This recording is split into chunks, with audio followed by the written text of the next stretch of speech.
Reporting from the... Alright, so they're going to have something on the screen in a second. This is the way they end every story on the PBS NewsHour. You know, for people who are supposed to be, you know, sophisticated and educated and all that stuff, it's pretty shocking how how this crew, you know, puts up something like that on the screen, and they don't read it out to you. You know, it's a bias against people who need to have it read out to them. Here's it's August 24th, 7:48 p.m. This is a rescreen. I saw the earlier one. You know, I guess it was the first broadcast. Anyway, in San Francisco, it's 59 degrees, the high 69, the low 54. I'm doing this in the lowest resolution as usual. You know, so I you know, don't get any kind of copyright bust or anything, or strike or what have you.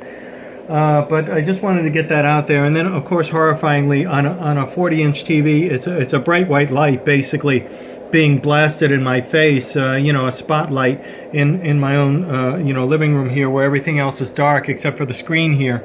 And you know, I don't need that in my life. You know, I have a bright white screen. It would be nothing for them to invert the colors. I don't see what kind of damage it would do. And nobody seems to think of it. They seem to think, oh, paper in the old days was white. We've been looking at that for 1,000 years.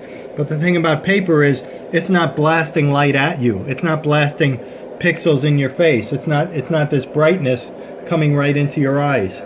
And the larger it is, you have this giant screen, you know, going from especially you know, a dark color to a bright color. You know, it's jarring to say the least, and painful. And maybe, you know, to a physical degree, damaging, you know, in ways we don't even know yet. So, again, I can't see why they do that every single time at the end of a story. At least they clue you in with the tones of sounds that they got to the end of a story. You need to look up at the screen and start reading yourself instead of having it read out to you.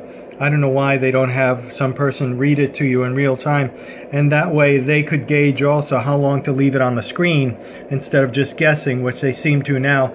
And a lot of times, you know, a couple of seconds too short when they do that. All right, I'll cut this for now.